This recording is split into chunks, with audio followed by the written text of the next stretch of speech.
we are in the field with the Outcrops Core Sampling, and we are going to show you how to do a vertical hole with the machine. First of all, super important, the position of the operator with the frame located here in the leg.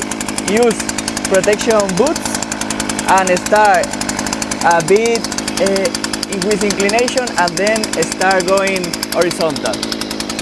Okay, we're going to start.